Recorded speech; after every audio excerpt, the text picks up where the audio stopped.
Hello, everyone, and welcome to Stacy and Duper's Place. This is our new page that we are starting just for people that are in me and Patrick's situation, me and Duper's situation. We want to talk about today, try to give you a backdrop of our history.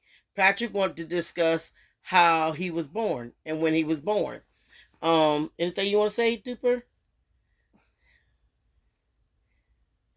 He's in shock right now. He wanted to come on here. He was so excited to tell his story. So I'm gonna go on into it. So when I got pregnant with Patrick, he's my second child. I have a daughter and I have a baby son. He's my middle son. Everybody think he's the baby because he looks like he's about 11 or 12 years old, but he is 38 years old. But he is a little person. Patrick was born with Noonan syndrome. Patrick has not been any problem to me growing up and developing. I say all the time that God gave me somebody to love on a continuous basis because He know I got so much love to give. Um, and I like being with people, and I like, I'm a people's person. So He gave me somebody I can be with all the time. And I want to say that because a lot of time when people get special need kids, sometimes it's like a dark cloud over your head, especially some of you new mothers. I'm an older mother to this game. I'm 59 years old. So me and Patrick been together for 38 years together. And we have been through ups, downs, highs, lows.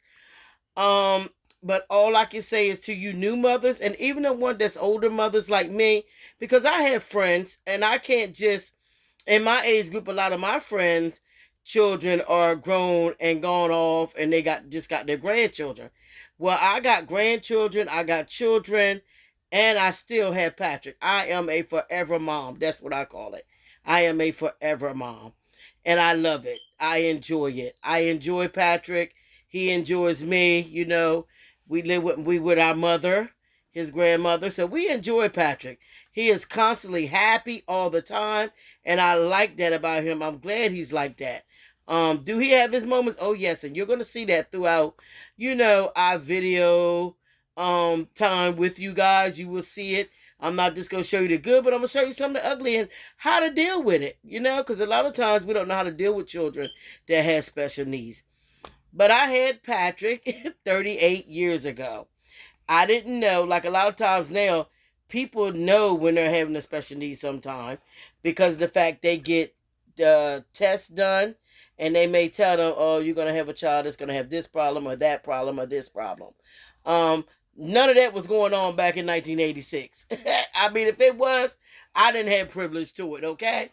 I found out in the hospital after giving birth they would not bring me my baby, and I was starting to get concerned, because most time, back then they didn't have the baby staying in the room with you and all that type of thing. They went into the nursery, and then they would bring them to you after finish cleaning them up and all that kind of good stuff.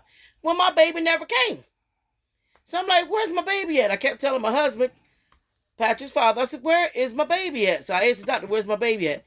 So later on, the pediatrician came in there and told me there's something wrong with the baby. And I'm like, what's wrong with the baby? What's going on? And that's when they was telling me about his cardiac issues. And they didn't know what the syndrome was at the time. I had a C-section with Patrick because of the fact that when I went into labor, my blood pressure went up. I was in labor for 24 hours. The doctor that I had, she didn't believe in, C-sections and stuff like that. She believed in natural birth. And I rightfully so. But once my blood pressure went up, my temperature went up and all this kind of stuff, she went on and rushed me down to have a C-section. So that's one reason why I didn't see my baby right away either, because I was still like under anesthesia and all that type of thing. And anybody that's had a C-section, it's not fun. It's a painful, painful, painful experience. Even after you give birth, it's painful. It is painful. That's all I can say. It's painful, and anybody been through it, you women, So I stayed in the hospital for a week because, like, back in the day, they weren't rushing you to get out of the hospital and stuff like they are now. You stay in there one day, go home after you gave birth and all this kind of stuff. So with a C-section, you would stay 5 days.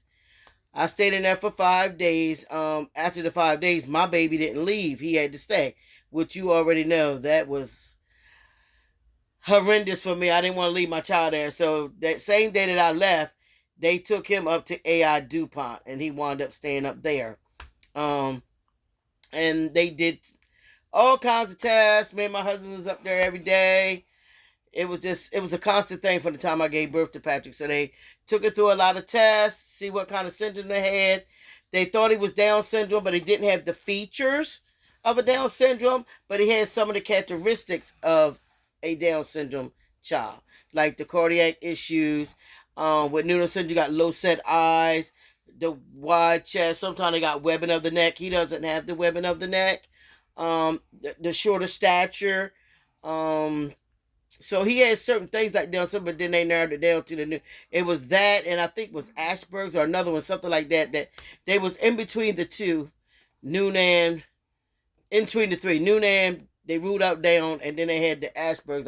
I believe. Don't quote me on it, but I believe it was Asperger's.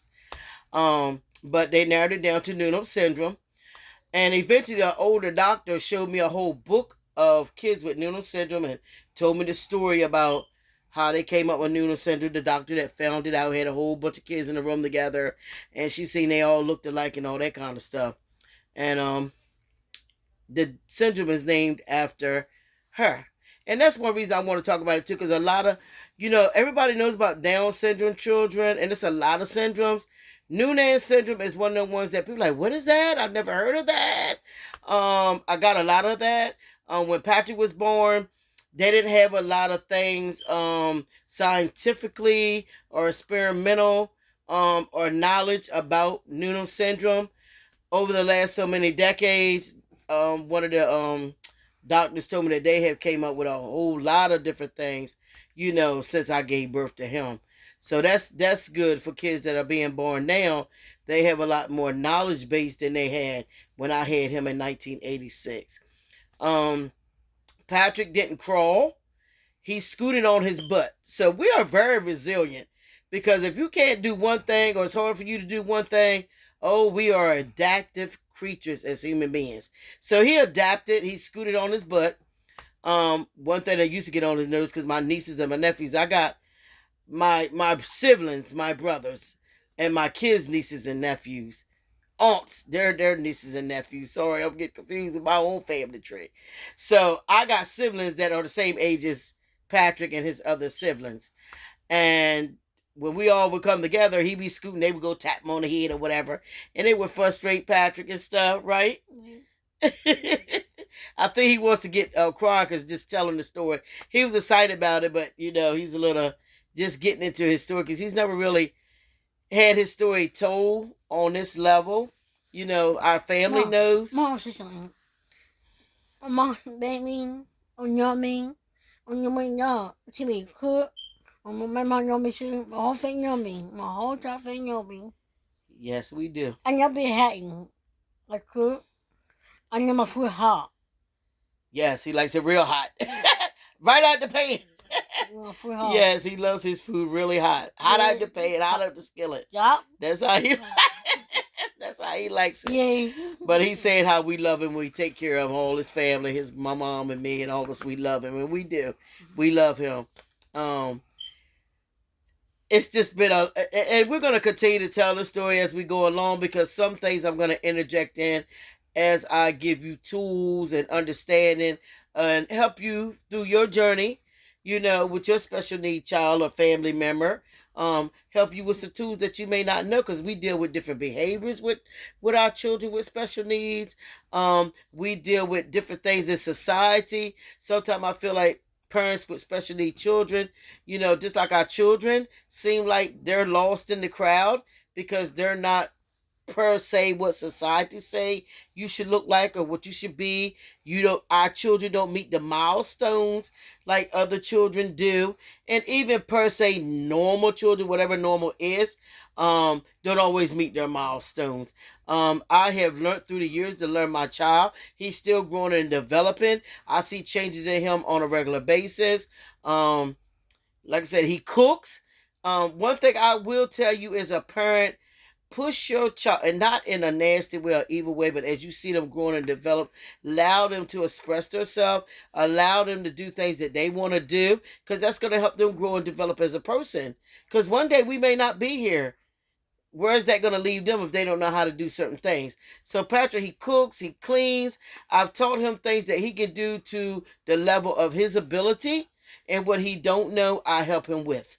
Honey, he loves to cook. He loves to do things. He loves to be active. He's a homebody. He loves watching TV. He listens to music. He loves books. We have different things for him to use, different technologies that he can use. I just got him a reading pen not too long ago, and as some of you know, with special need kids, they tend to destroy stuff really easy for whatever reason. Okay, I forgot. He accidentally threw it in the trash. Because when he gets cleaning, that's another thing. He just be throwing stuff, and he's not focused on what he's doing.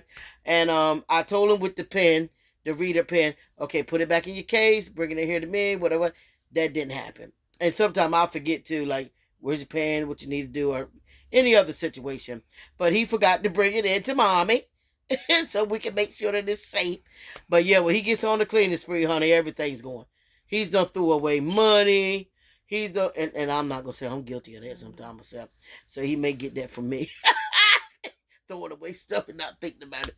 But there's different technology devices that we use that he can use that's available for him. Some of your kids or your adult loved ones that's disabled may have devices. Share with me some of the things, comment, share with me some of the things that you may use, devices and stuff that you may use. It may be something that Patrick might want to get, and I'll share with you the devices that we use.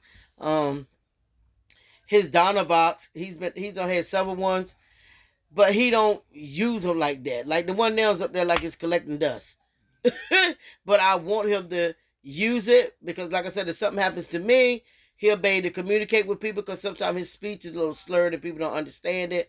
So I would like for him to really he's familiar with it, but I'd like for him to use it more so that he'll really be in the habit of using it, just in case. We never know. We're not going to live forever. So that he'll be prepared if something was to happen. He can use his device to communicate with other people. Because communication, if you can't communicate with people, it is a barrier. But he do know how to show people what he wants. He know how to Google up what he wants. Oh, he's good at that. He knows that computer. So he'll Google up and show you what he wants now.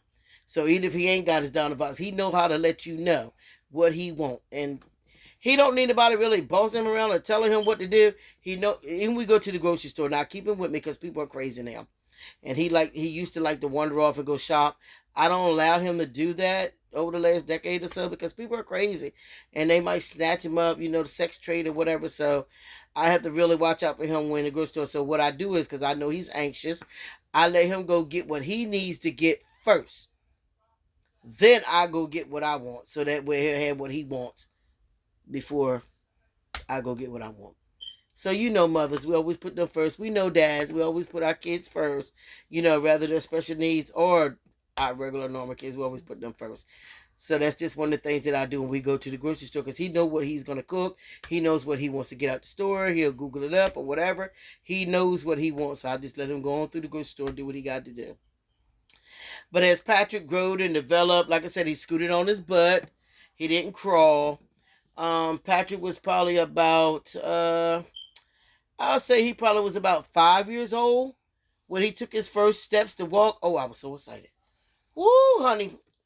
Mother was excited, honey, because, honey, I was toting him around, honey. He was getting happy. And his dad, if his dad wasn't there, I would have to tote him. When his dad was there, he would tote him around. But, honey, I was so happy that my baby walked. Honey, I came home. I was out with my pastor. We was out praying with people and stuff like that. And when I got back home, honey, my mom said he walked through the living room and come through the kitchen and started. I said, oh my God.